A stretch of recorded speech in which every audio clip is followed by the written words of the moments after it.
Selamat malam, Bapak dan Ibu sekalian. Recording ini saya rekam khusus untuk kelas pekerti. Saya hari ini mau menjelaskan sedikit tentang bagaimana cara untuk melindungi rekam jejak digital. Nah, sebelum masuk kita akan perkenalan sedikit. Perkenalkan, nama saya Xenia Angelika Wijayanto. Saya dari Institut Komunikasi dan Bisnis LSPR. Nah, pada kesempatan kali ini saya mau menjelaskan sebuah modul. Ini adalah satu bagian kecil dari modul literasi digital kerjasama dari Japelidi, Siberkreasi, dan Kominfo. Ini adalah karya terbaru kami. Kebetulan saya ikut menulis di dalamnya dan ada juga kewajiban untuk kita bisa paparan. Sudah beberapa kali kami lakukan ini dan ini saya akan paparkan khusus untuk pekerti. Nah, modul yang saya bahas kali ini adalah modul aman bermedia digital. Ini menceritakan bagaimana atau menjelaskan lebih tepatnya gitu ya, bagaimana kita bisa mengamankan keberadaan kita di dunia digital.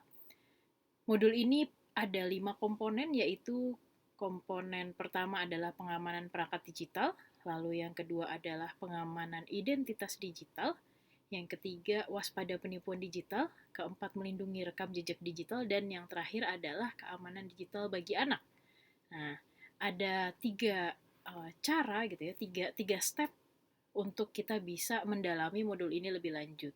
Yang pertama adalah sisi kognitif, yaitu kita tahu dulu apa isinya gitu ya, apa yang dimaksud dengan aman bermedia digital. Lalu yang kedua, kita memahami konsepnya seperti apa dan bagaimana mekanisme proteksi di dunia digital.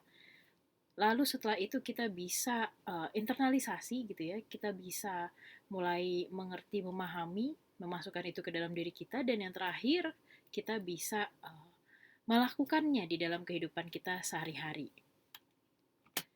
Nah, sekarang kita masuk ke dalam konteks apa sih yang disebut dengan aman bermedia digital.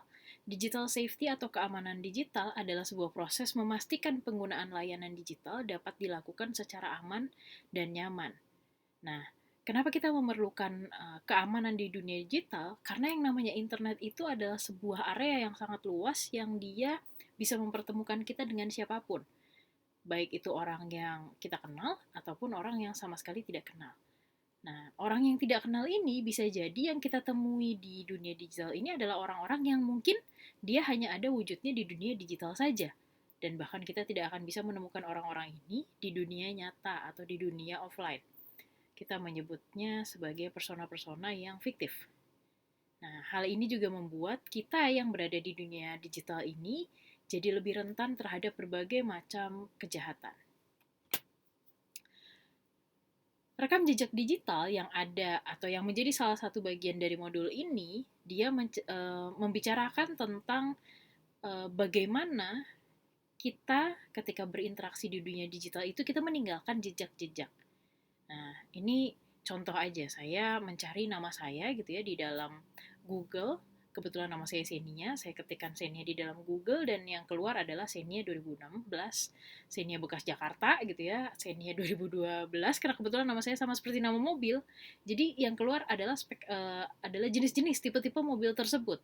Nah, ketika saya masukkan lagi lebih detail tentang diri saya di dalam mesin pencari Google, maka akan keluar hal-hal yang lebih menjurus kepada siapa sih Xenia ini sebenarnya. Ada di internet jejak-jejak yang sudah kita tinggalkan, atau saya sudah pernah upload gitu ya di dalam internet, ataupun mungkin bukan saya yang upload keterangan atau informasi tentang diri saya, tapi bisa jadi dari institusi di mana tempat saya bekerja, atau teman-teman saya yang melakukan tagging pada foto-foto yang ada saya di dalamnya.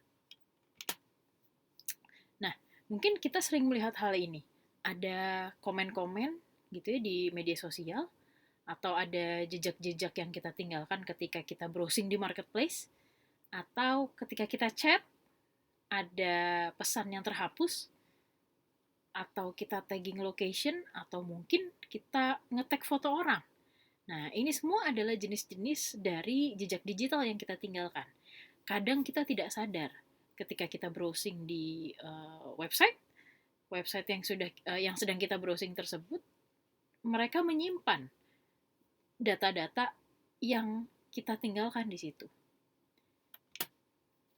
Ternyata yang namanya jejak digital ini tidak hanya yang kita tinggalkan secara kita sadar, tapi juga bisa termasuk di dalamnya adalah identitas-identitas kita. Ada identitas yang terlihat dan ada identitas yang tidak terlihat. Misalnya seperti apa? Kalau identitas yang terlihat misalnya ada nama akun, foto profil pengguna, deskripsi pengguna, identitas lain yang tercantum di dalam akun-akun digital kita. Dan juga ada identitas yang tidak terlihat seperti PIN atau kata sandi kita, lalu OTP yang biasanya dikirimkan ke handphone Bapak Ibu. Nah, ini adalah jenis-jenis yang mungkin kita suka teledor gitu ya. Kita biarkan dia ada di mana-mana padahal sebenarnya ini adalah identitas yang sangat-sangat penting untuk kita dan tidak perlu kita sebarluaskan kemana-mana. Kenapa sih kita perlu melindungi jejak digital? Sebenarnya sangat sederhana ya. Ketika kita berbicara soal dunia nyata, dunia kita sehari-hari, maka kita biasa membuat batasan-batasan sejauh mana orang perlu tahu tentang kehidupan kita. Nah, di dalam dunia digital pun sebenarnya sama kondisinya. Jadi, kita pun perlu membuat batasan-batasan. Sederhananya seperti ini. Yang namanya dunia digital ini, dia punya banyak resiko. Makanya yang namanya jejak digital ini, dia punya dua sisi. Yang pasti, pertama adalah sisi yang positif. Sisi yang bisa menguntungkan kita di kemudian hari. Yang kedua adalah sisi yang negatif, sisi yang bisa merugikan kita, seperti contoh-contoh yang ada di depan layar Bapak dan Ibu ini. Ini adalah beberapa contoh jejak digital yang negatif yang mereka malah membawa petaka bagi orang-orang yang meninggalkannya.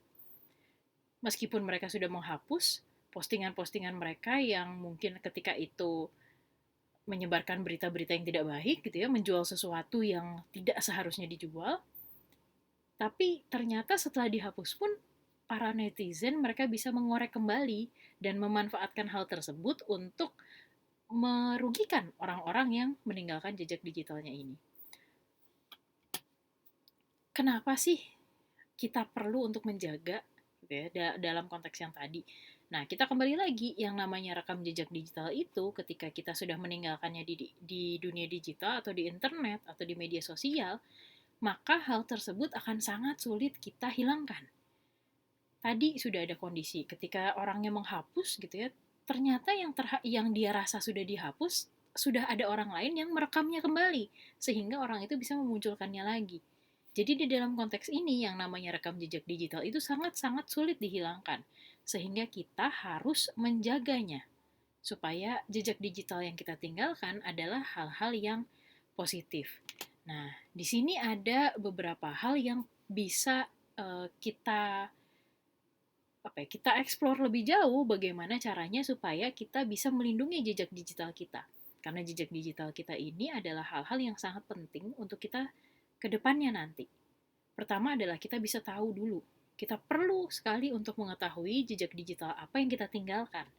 Lalu, informasi-informasi apa yang ada tentang kita di dunia digital atau yang ada tersisa di media-media sosial ataupun di internet atau malah mungkin di berita dan segala macam yang lain.